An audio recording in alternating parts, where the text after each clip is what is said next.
Last year I had the fantastic opportunity to work for Baseball Canada, one of the few jobs that I have, to go to Japan with the Canadian women's national team for the World Cup. It was the 6th Women's Baseball World Cup, and 2 of the members of the team are here tonight. I'm sure they could share some great stories about how many times I embarrassed myself with them. But instead, we're going to talk a little bit about women's baseball, the Pan Am Games, and I'm excited to welcome Ashley Stephenson and Autumn Mills.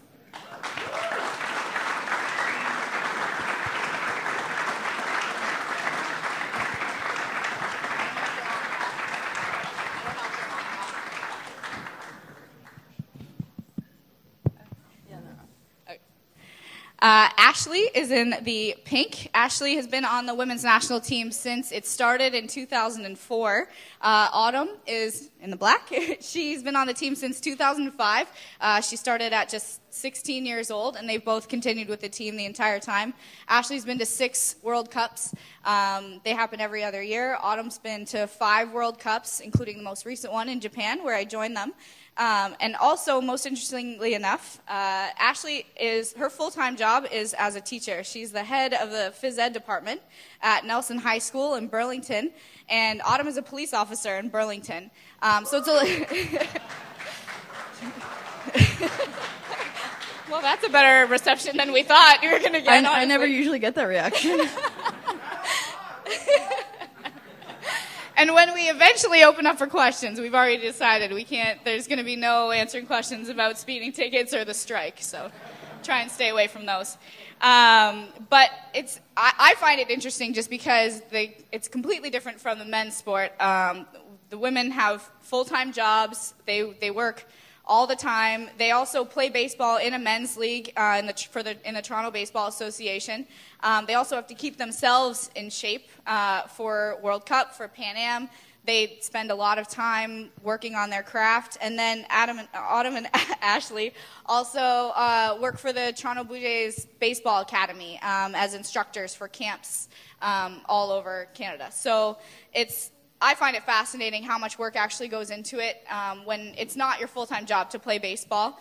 And one of the most exciting rewards so far, I think, is going to be the Pan Am Games. And this will be the first time that the women are participating in a multi-sport event. The World Cups are just baseball, so there's 8 teams. There were 8 teams in Japan, so about 200 athletes. And at the Pan Am Games, there's going to be probably about 7,000 athletes, so it'll be a completely different experience. And so I want to ask, what is it like for you to be in a multi-sport event for the first time, and how will this help the sport grow in the future? Okay, well, I think for starters, like Alexis mentioned, we've both been on the team for 10+ years, and throughout the past 10 years, we've played in Cuba, Taiwan, Japan, but the closest we've ever actually come to our own backyard was Edmonton in 2012. So this is the first time we're actually going to get to play in front of our family and our friends. Some people had people visit them out in Japan and Venezuela, but I don't think Ash or I had that. So this is going to be an opportunity for us to play in front of people that have watched us grow up and get to where we are, but never actually seen us compete at an international level. And then, as Alexis mentioned, the multi-sport aspect, we usually are the only tournament happening. We never get to support the guys or have things like opening and closing ceremonies. So we look forward to that and being a part of something much bigger than just baseball itself. In terms of the future, I think that it's really important to get some notoriety, some people aware that we even exist. I'm not sure how many people in the room would have even known that we existed prior to 3 minutes ago. And we have been around since 2004. So for us, like Autumn said, having it in our own backyard, hopefully people get to know that we exist and then come check out some games and realize that it is good baseball. And we do really work hard at being good ball players, whether we're female or male, we're ball players. So I think that's really important. Just like I think the Olympics really helped women's hockey take off, our goal is to have this Pan Am Games at home really help female ball take off. So we also, work the Blue Jays academies to try to get more girls interested in the game. We think it's fantastic that there are so many Canadians playing the game, but we would love to have so many more female Canadians playing the game. So that's kind of one of our goals, as ambassadors and as pioneers, I guess. I'm really old. I'm the oldest person on the team, so you can call me a pioneer. To kind of lay that groundwork for younger girls coming up, I think it's really important. I should mention that one of the best events from last year was there were a couple girls on the team who were in high school, and Ashley is a high school teacher. Yeah. And for Andre, the manager of the team, set up an amazing race, and he partnered everybody up according to what he thought would be good competition. Yes. And what would amuse him? But it was amusing for the rest of us. And Ashley was paired up with one of the 16-year-old players who didn't know how to do her own laundry. But it's okay. It's okay. We all have to start somewhere. So not only do I have to know how to field ground balls, but I also have to teach girls. You have to separate whites and darks. It's okay. And I made the assumption that everybody knows that the women play baseball. It's the same baseball that men play. The bases are 90 feet. The mound is 60 feet, 6 inches from the plate. They play 7 innings. That's pretty much the only difference. And it's baseball. 108 stitches on the ball. Everything's the same. But what these ladies get to do is compete on the world stage. So obviously they don't get to compete every day in minor league baseball. But on the world stage, international baseball is completely different from anything ever. The experience I had in Japan with them was the best experience I've ever had. I know they won't say the same because they finished out of a medal spot. But it was the best experience I've ever had just because I've never been around that environment. It's playoffs every day. Obviously playoffs haven't happened in Toronto for a while. So I've never seen anything like it. It was amazing. And Autumn's a pitcher, and Ashley plays third base. So they're going to, I think, let you know what it's like in that environment where it's do or die every single day. Yeah, so I think that's pretty much the most important thing. It is do or die. And as a pitcher, we have an 18-man roster, and as a pitcher, there's 8 of us. So, I mean, you could get one outing, and that's essentially all you get if you don't perform. So you have to be ready for anything. There's also been games where nobody's performing, and you could have been the 6th pitcher in, and you have to be expected to come off the bench cold and perform. With Pan Am Games, we only potentially could have 5 games in this whole tournament. The men's is a bit longer. Ours is only 6 or 7 days. So 5 games, every game's crucial. And even if your arm's sore, you're not feeling it that day, you got to find a way to bring it. Whereas in regular league, there's that pressure's just not there. From just a positional player, so I'm in the lineup every day, so you got to find a way to get hot for 1 week. And if you're not, you got to find a way to convince a coach to do BP, to take extra ground balls, something like that. But it's just such a short period of time. You really have to make sure you're at a peak level. So, doing things in the off season to really make sure that you can last, even though it's only a week, it's extremely intense for 1 week. So making sure that your body doesn't break down, taking care of your arm and stuff like that. In terms of teams we play, the game is totally different. So how we would play the U.S. or the Aussies is totally different than how we'll play Chinese Taipei or Team Japan. So they play a lot of small ball, and they'll do anything. They break every baseball rule imaginable. So I play third base, and with 2 strikes on the 4 batter, I typically back up so I don't lose my teeth. Nope, she lays the bunt down the line, and it's like the 4 batter with 2 strikes. And they'll do anything, so you always have to be prepared. The U.S. and the Aussies play a little bit more standard style like we're used to. But it's totally different every team you play. Same with Venezuela. They have huge highs and huge lows, so the game just swings totally differently. So I think it's a bit different. We play in the TBA, and we're used to a style of game, and then taking our game to the international level, we literally have to change day to day based on who you're playing, and it's so different if you're playing the U.S. one day and you turn around a night game and you turn around, you're playing Japan at 1 o'clock. They're 2 totally different games, so making sure you wrap your head around players and scouting reports and how you're going to defend, and then who you've got on the mound. So, like in Japan, we were the only team to score runs off Japan, and that pitcher we were facing had pitched in the gold medal game 2 years before and won it for them. and we score 2 runs in the first or second inning, I can't remember, and she gets pulled. They're still winning, 3-2, she gets pulled. So it's like they are cutthroat, it doesn't matter, and they do things that we're not used to seeing. So being prepared, being ready for anything is critical.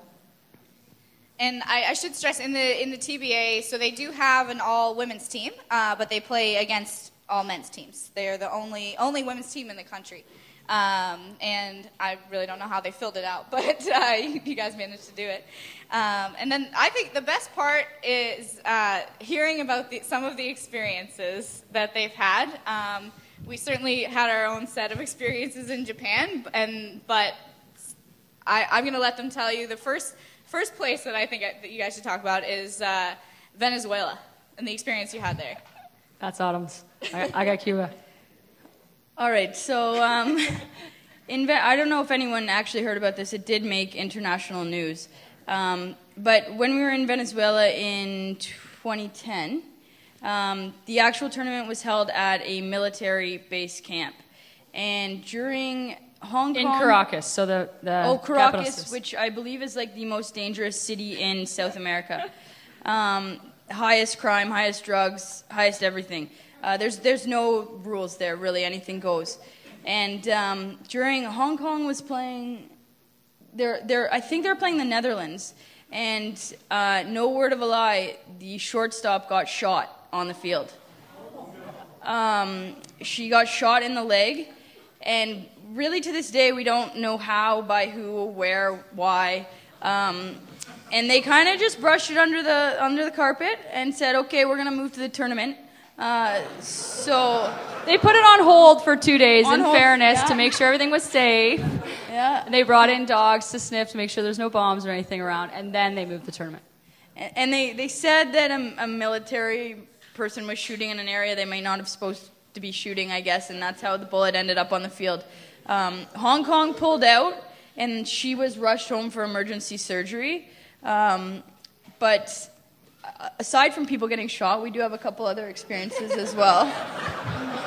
So we have some natural disasters as well. There's been a few earthquakes, a tornado. So in 2005, so it was my second year on the team and Autumn's first year. So this was her initiation.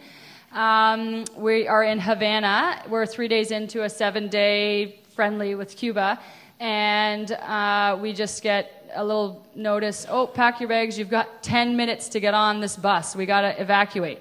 So we don't know what's going on. Category 4 hurricane is headed to Havana. I don't know, I'm dating myself here. I've seen the movie Twister, okay, and it's like Category 4 is big. So I was like, this can't be good. Thankfully, I never unpack anywhere I go. I zipped it up, and I was on that bus in about 30 seconds. So we head to another hotel. The eye of the storm hits at 2 a.m. I wake up in the morning, although I'm not sure I really slept, with my suitcase floating past me. There's a palm tree in my living room. Just the backup from the bathroom is now coming out of the toilet. We're having to go to the bathroom on the balcony, and all I remember before I went to bed that night, I took my passport and the $40 US that I needed to get the hell out of that place and shoved it in my bra and prayed to God that I'd wake up in the morning. And thankfully I did. And I was like, you can take everything else. I will buy anything new. Just please, God, get me out of here.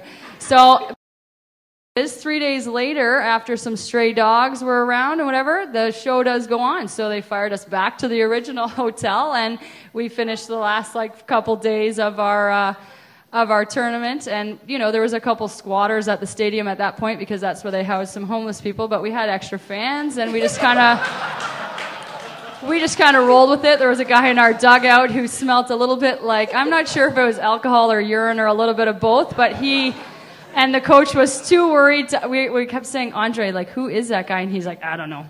And he wasn't about to ask him to leave. So we were like, okay. So we just kind of left him at the end of the bench. And every now and then he'd try to give us high fives. So we're like, okay, well, at least he's rooting for us. So, but there's all kinds of things that happen. But yeah, so we've had some interesting experiences. But in the end, we just want to play ball. But these are kind of some of the funny things that happen that don't always happen here. So.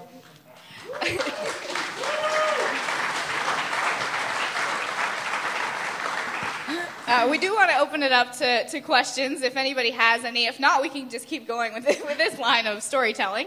But if anybody has any questions, I mean, this is a unique opportunity to have athletes on the stage. Everything's the same with the women as the men, the dugout chatter, locker room talk. So if you have any questions, I think Sam's going to grab some people. All right, we got one right over here. If you want to say your name and if you're addressing to anyone. Hello, my name is Julie. I have two questions, actually. First one is just wondering if you guys grew up playing softball, and if so, at what point did you change to baseball? Okay, I'll go first, because I'm older. So that means I get some seniority. So I played t-ball, and then I did play softball because at the time there was no baseball. But when I was 13, a women's league started, or a girls' league started, in my area, and I played hockey in the winter, and all my friends who played hockey were playing baseball. So for one summer, my mom let me play both and then told me I had to make a decision because she was tired of being a taxi service. So, and then I just love ball. That's what I grew up watching. I watched the Jays, so I stuck with baseball. So I made the transition at 13, but that's when the opportunity was there for me. Autumn's story is a little bit different. Yeah, I never actually played softball. I started t-ball when I was 4, and then I played with the guys until I was 16, and then I don't know if anyone saw me walk in, but I'm 5'1" and a lot shorter than not just females, but most males, obviously, too. So I made the transition to girls' baseball around 16. That's when it became available for me. And I did the commute from London to Toronto every weekend to play girls' baseball, but I never went over to softball and never will. Sorry, one more quick one. I'm just wondering how fast women pitch in women's baseball. Well, our typical is in the 70s. When you play the U.S., they fire some lady out there who's throwing about 84 sliders, curveballs, fastballs, changeups. So that's why they've won the last 4 World Cups. They're quite talented. But typically, 70s, I think, we had 1 or 2 girls touch 80s, but not very often. Typically the 70s with 3 pitches. Yep. All right, we're just waiting to get the mic fixed so the battery was done. Does everyone want to just yell? All right, in the back over there. Hi, Scott. Curious, with a small roster of 18 people, is it important for the pitcher, do a lot of pitchers play positions as well? So our coach has a similar mentality to MLB that if you pitch, you're only a pitcher. However, there are a few of us that are utility as well. I play center field and the occasional infield, depending on the time in the game. Typically, we just pitch. However, if it's a crucial game and it comes down, it's bottom of 7, 3-2, you want your best defensive lineup out there, so he'll make some sacrifices. But for the most part, pitchers are just pitchers.